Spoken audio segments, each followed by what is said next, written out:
So we've recently gotten some news on the upcoming PlayStation 6 that Sony intends to release in the next few years. According to some recent reports, the chip that will be inserted into the PlayStation 6 will be made by chip maker AMD. AMD, which stands for Advanced Micro Devices, won the bid for the contract to make the chip for the upcoming PlayStation 6. Intel, which was the other major company in the bidding process, lost the contract for two primary reasons. The first major reason is that Intel was in the position to take more money than Sony was comfortable with for each chip that they sold. And there was a meeting between the two companies that took place in 2022 across several months.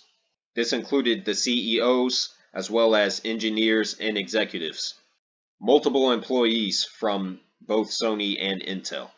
Now, the second major reason is because Sony wanted to ensure that backwards compatibility was going to be a priority feature for the PlayStation 6.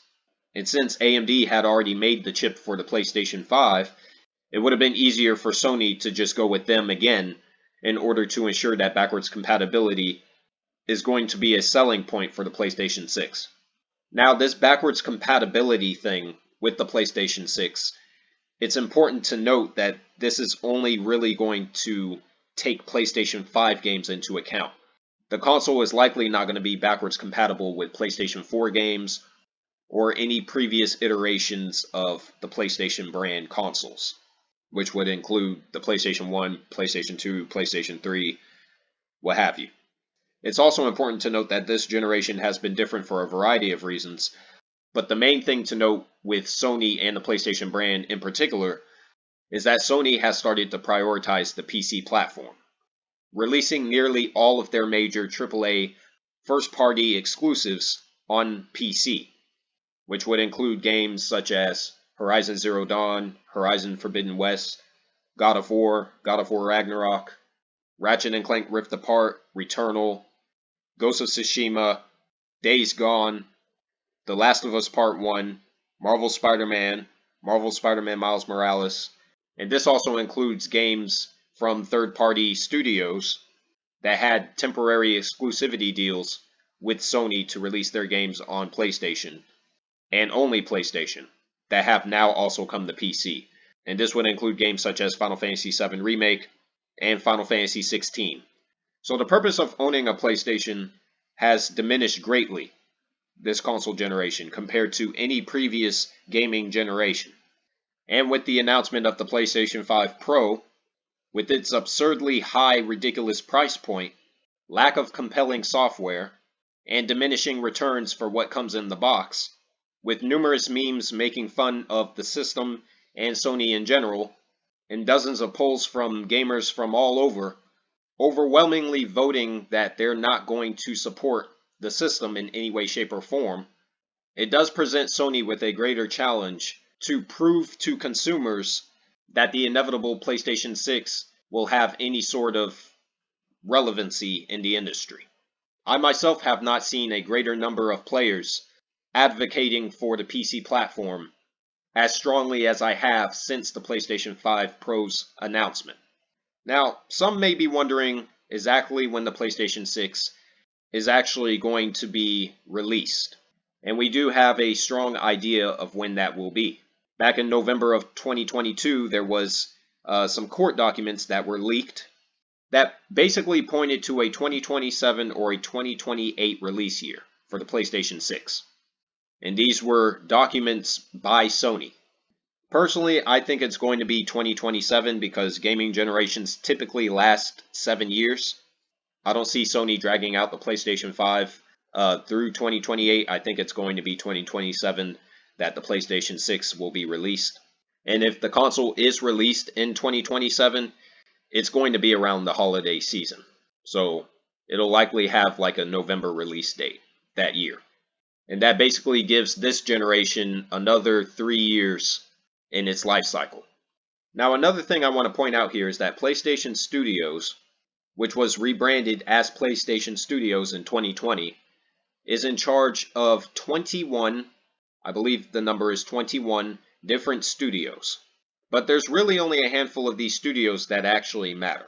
Starting from the top of the list and going down, there's Guerrilla Games, Insomniac Games, Naughty Dog, Santa Monica Studio, and Sucker Punch.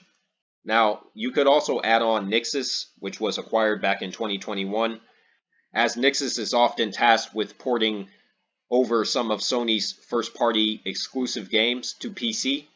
And alongside Nixxes, you could also add Bluepoint, who are known for their video game remasters and remakes. Right now, they're working on an actual new game, but we don't know what that is yet.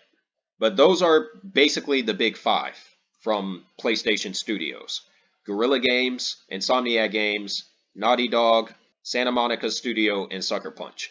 Now, out of those five, we do have some information as to what games these studios are working on next. Starting with Guerrilla Games. Guerrilla Games is working on Horizon 3, and they're working on a Horizon multiplayer spin-off game. I'm positive Horizon 3 will turn out to be a good game. As for the multiplayer spin-off, that remains to be seen if that's even ever going to see the light of day. We have Insomniac Games, whose portfolio was leaked by the hacker group Rycidia last year in December, detailing their next projects through 2035. We know they're working on a Marvel's Spider-Man 3. We know they're working on a Marvel's Venom spin-off to the Spider-Man games. We know they're working on a new Ratchet & Clank. And we know they're working on at least 3 different X-Men games, as well as, obviously, the upcoming Marvel's Wolverine. We have Naughty Dog. Naughty Dog hasn't really done shit since 2020. Their last actual new game was The Last of Us Part 2, and they've done nothing but release 1 remake and 1 remastered release. We do know that they're working on a new game, but we don't know if it's The Last of Us Part 3 or if it's a new IP. Personally, I suspect that they're working on both. But right now, we don't have any official confirmation on that. And moving down to Sony Santa Monica, we know that Sony Santa Monica is working on a new IP, and that it will be a fantasy-based game. I'm assuming it's going to be some kind of RPG. But I highly doubt that they're done working on the God of War series. Either way, whatever they're working on isn't going to be seen for a while. And then we have Sucker Punch, and we don't know what Sucker Punch is up to. We have no idea if they're working on a sequel to Ghost of Tsushima, or, I believe, if they're working on a new IP of some sort. So the point is, right now, Sony doesn't have the software necessary to back up the release of a PlayStation 5 Pro console, let alone an upcoming PlayStation 6. Now, they got 3 years, basically, to course correct and right the ship, but right now, they're not doing so hot. And in fact, right now, I would say that Insomniac Games is really the only studio they have that's working on something remotely interesting that we know of. So the real question is the PlayStation 6 even going to be necessary?